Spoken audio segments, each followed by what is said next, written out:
What up, guys? I haven't done one of these in a while, so I figured why not let's do another one of these discussion slash rants slash yap session.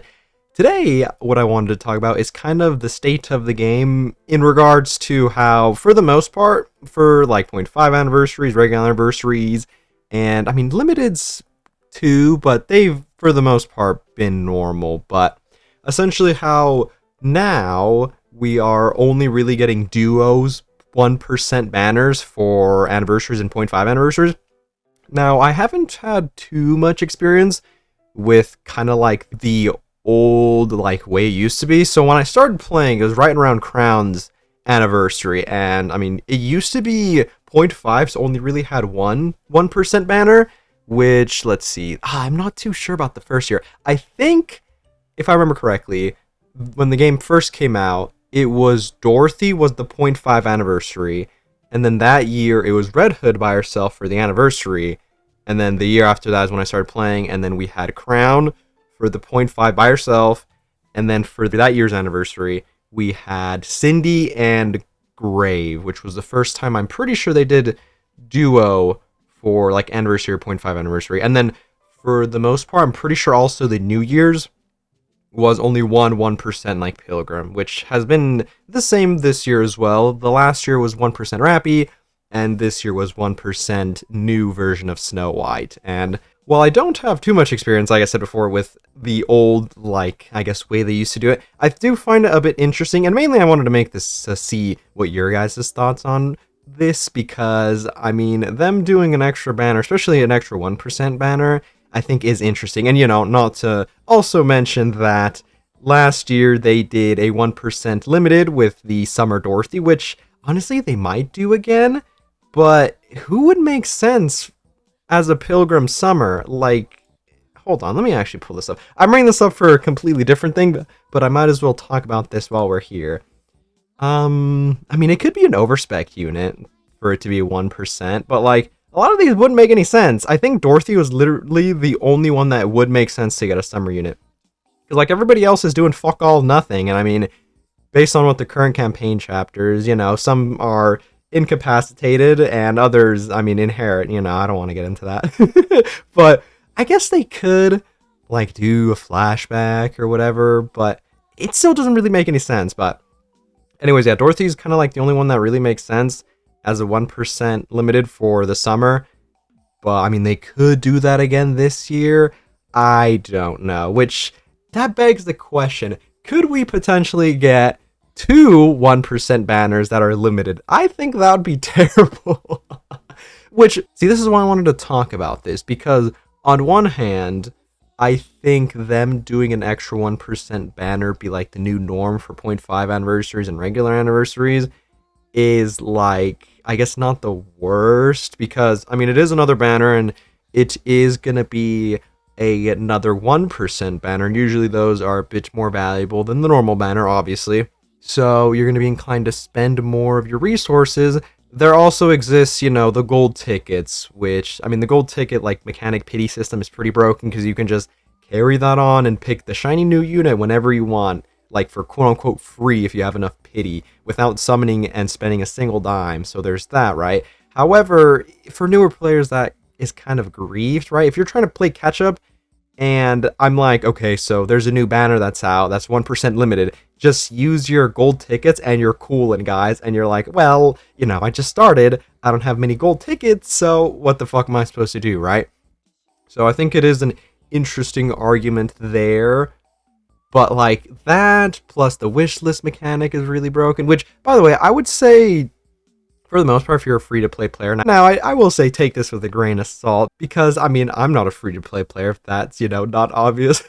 Granted, I don't really buy too much, like, gems or tickets packets. I did buy one recently for mainly the Star Trail thingy, because I wanted that title. That being said, I mean, the gacha skins, the mission passes, the event passes, yada yada yada, the monthly stuff, do have a decent amount of advanced recruits in there, so that does, like, top me off pretty well, I would say. That being said, for, like, free-to-play players, I think there's just, like, no shot you can summon on every banner. It's just not realistic, because there is that wishlist mechanic in your regular recruits. You can just wishlist the really good units after they're put in the general pool and then hope you pull them then. I guess I do say that, but I've skipped every banner since... Let's see. I skipped this one. I guess it's since this. No, I would say, I mean, I skipped all of these. Like, I didn't go for Sora, I didn't go for K, I didn't go for Arcana, I didn't go for these. I think last year, actually, I only went for the limiteds and the collabs. And the anniversaries, obviously. But yeah, anyways, I skipped, like, all of these. And for the most part, I have been doing well for, like, my wish list. With the exception of I'm still stuck up on, let's see, Ninja Delta I'm stuck up on. Technically, the Alt Soline I'm stuck on. I pulled her in the New Year Step Up that essentially gave me like that little package that let me select an SSR. I picked her, so technically I haven't pulled her yet. So I don't know if that counts, but you know, I technically haven't pulled her. And then, okay, I did not mean to click that. There we go. I haven't gotten the label right here. I almost forgot her name for a second. And I mean, I did some on the collabs, which to be fair, I feel like you could have skipped this collab pretty decent. I think you can cope with Takina, I believe her name is, but Chisato, I feel like I'm not going to use at all. So if you didn't care about Licorice Recoil, I mean, you probably could have skipped this collab and been fine. But anyways, I skipped this. No, I didn't skip Velvet. I summoned for Velvet. Yeah, I summoned for Velvet. No, this was... Wait, what was this? This was just a special event. Yeah, never mind. Forget that. I skipped EH. I skipped the Valentine's Day thingy. I skipped Snow Crane. And then I summoned for these two. And out of all of those, I'm only really griefed on with the wishlist mechanic on the Ninja Telta was the last one. Or I guess the oldest one that I'm griefed on. I haven't gotten her. I haven't gotten Label. I haven't gotten EH. I haven't gotten Snow Crane. And I think that should be all of them. Maybe I'm missing one that has been eluding me, but for the most part, the wishlist mechanic has come through for me. The only problem is, I mean, they like doing this. I don't know why, but like last year they spammed hella Elysion units. So like my wish list is quite literally just all grayed out for Elysion. So the grief part is if they would release more Elysions, maybe like the next event or the next event after that, then I'm kind of in a weird spot because now I have way too many people I'm missing in my wish list. So it's like, who do I go for then, right? Granted, this all doesn't really matter. It's just me trying to fill out my box. I would say only really go for like the good units for like your wish list and stuff. So there is that. Anyways, back on the matter. I kind of went on a spiel, goddammit, but I do think it's interesting that nowadays we have two limiteds. Now, last year when they did that for the first time with the 0.5 for Sirens, I didn't really care too much because there was, not gonna lie, a pretty big discrepancy in power between Siren and Mihara. I felt like at the time, if you really wanted to, you could completely skip Mihara if you really were down bad. I would say you were really required, I'd say, to get Siren. Like, if you were playing while Siren's banner is up, you kind of really needed a pull for her. I mean, she was easily the best burst one in the game, and she did fucking disgusting amounts of damage with having, you know, CDR, she gives burst generation, she's really well paired with, like, Crown, Rappy at the time, so, like, it's kind of required to pull for her if you were playing at that time, right, and her banner's up. Unlike Mihara, who, I mean, she's good for, like, bossing, but that's kind of, like, her only shtick, and for the most part, nowadays, I think I mainly use her as, like, an off-rotation burst 3, just have her do some decent damage, which, I mean, she does do decent damage, so I can't really knock that for her, but it is kind of different from, like, comparing that, which was, I guess, last year, to now. I mean, just Anis's event, we had... Actually, I think I can pull this up, right? What if I do... this one? Haha, yes, here we go. I mean, for Anis's event, we had the overspec Anis and Neon. Now, I feel like this is also the same situation with Mihara, I guess. Technically, you don't need to pull Neon. Unlike, I feel like you kind of do really, really want Anis. But, I mean, Neon is so good. I'd say she was way better than Mihara felt when Mihara came out. I feel like this Neon does a lot of work. I mean, I was using her in the Solar Raid recently. and she doesn't have type advantage. I didn't really expend too many of my good units to like support her on her team that I used her on, but she did a lot of damage. I believe the attackers I was using was her and Libby. So Libby was giving her extra charge speed, I believe. And let's see, who else was I using? I don't remember who I was using for like burst 2s or burst 1s, but she wasn't getting the most amount of help like if I put Crown or Annis on that team. But I mean, she did a lot of damage, like a decent respectable amount of damage for not having type advantage and all that stuff. So I would say she feels way better than Mihara on release. So like it's kind of different in that case. Next point I want to add, I guess a bit more of how you should summon, or I guess another argument which would make it so I don't think the two 1% banners now for the anniversaries, like both of them, I think it would only really maybe be a problem if they start doing 2 banners for like New Year's. But to be honest, that wouldn't really make sense. So I don't expect them to do that. I feel like that would be kind of stupid. I don't know how they would like lay out the events for New Year's if they were going to do that. But I digress. Anyways, back to what I was trying to say. I think the interesting part in this conversation about like using your resources, other than, I would say for the most part, if you really, really like a character and, they get a new ult, or they get a new version, obviously go for that if they're your favorite, duh. But other than that, I mean, if you're a free-to-play player, you're kind of forced to summon only really on the anniversary banners that are 1% because they're boosted pilgrims, so that you can have a pretty nice account, or like limiteds or collabs because it's kind of now or never for the most part. And I mean, to be fair, let me pull this up. I think I'll sort by bosses because, I mean, for like the campaign, you only really need one good team to push. And I mean, most of them are basically pilgrims or overspec units regardless, right? And I mean, I'm not a PvP guy, so maybe one day this will finally take into account, right? But right now when I'm pouring resources, not too much. Okay, so for example, let's click the bosses. Oh, hey, I was talking shit about Mihara, but she shows up as first here. That's funny. Anyways, like, just click bosses. Wow, wait, Litter's still triple S on this site? I kind of disagree. Especially with all the good burst ones. Whatever. Just clicking, like, bosses here and taking a look at this. I mean, look at how many units that are in the 1% pool, like Pilgrims, Overspecs, even Limiteds and Collabs. Like, I mean, they usually hog the top spots, right? I mean, look at this. This is, other than Treasures, right?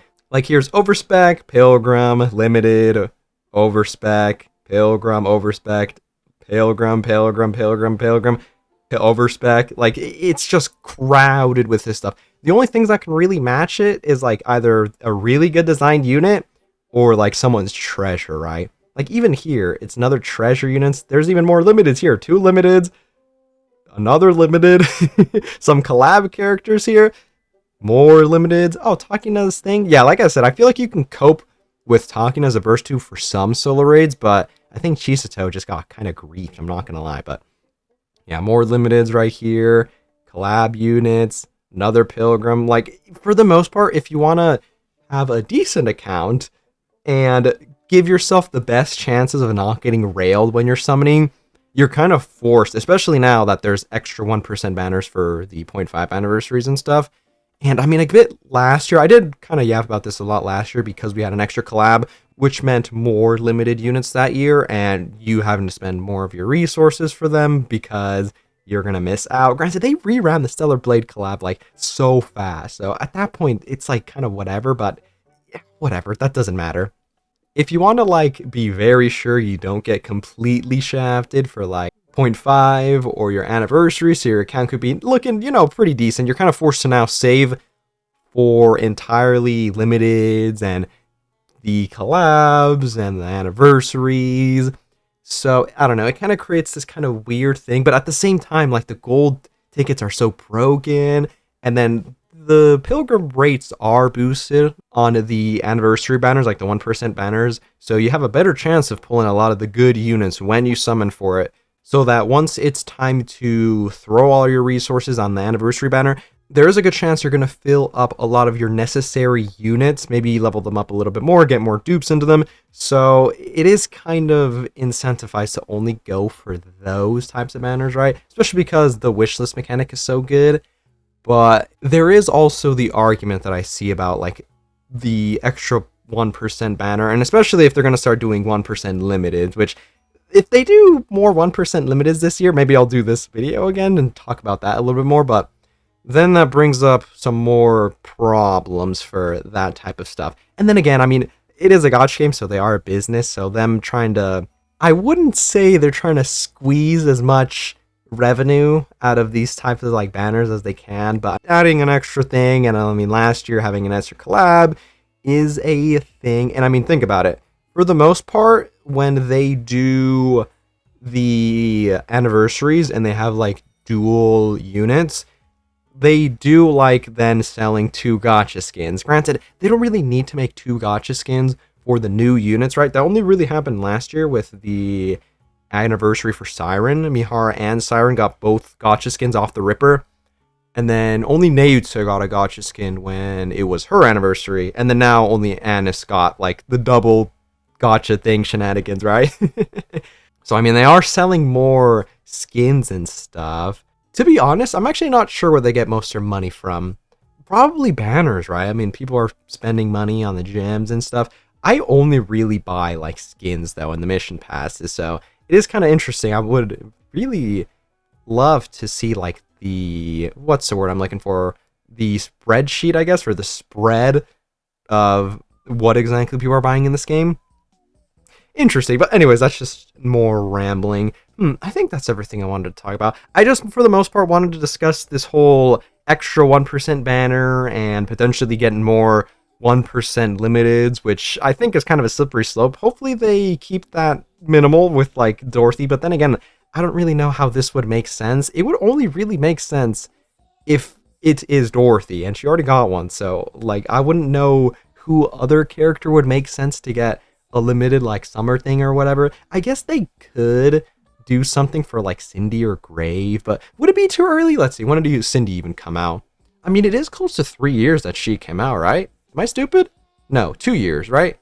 Let's see, last year's anniversary was Neuta's. Yeah, the year before that was Cindy's. Yeah, I mean, 2 years. Actually, no, it is 3 years and a couple of months. Yeah. Right? No, I can't do math. My brain is fried, bro. Regardless, that doesn't really matter. Maybe they could like cope one for Cindy or Siren or Grave, depending on what exactly they're doing with the whole story. Maybe this won't even be canon, or they wouldn't really care about fitting it into the overarching like story or whatever. So I guess they could do that, but I'm not really sure what they would really do with that. But yeah, like I said before, not too much to go over with like the whole yapping or ranting, but I do think it's interesting to talk about like them having more 1% banners and that kind of being the norm, and potentially, I mean, getting the 1% limited and kind of seeing how you guys feel. At the state I'm in, because of all the things that they do with like the free stuffs and the pities and whatnot, currently I don't think it's too bad. I do buy like resources and stuff, right? So I can't really speak too much, but even if I was a free-to-play player, I feel like I could manage decently. I don't know, maybe I'm talking out of my ass, right? But yeah, I think that's everything I wanted to talk about. Like I said before, let me know your thoughts on this whole like new structure with having a bonus 1%. Granted, it isn't realistically new. It did happen last year, but also last year is the first time we got the first 1% limited, so I'm kind of curious to see if they're going to continue that trend. And also let me know if maybe you would prefer a different type of structure with this. I don't know, it is kind of hard when I try to take a look at the big picture with like how the revenue is doing and all the pity that they give us and a lot of the free resources that they give us. Granted, the damn event store for Anis's had 10 tickets instead of 15, which usually it's 15. I thought that was so weird, and like no one said anything about that. I swear I was like I was crazy or something, but they definitely usually do 15 for like longer events and anniversary. So like I don't really know what was up with that, but whatever. Anyways, I think that is everything from me. Like I said before, let me know what you guys think about all that stuff. Also, if you want to support the channel, subscribing and sharing is very appreciated. And I will catch you guys later.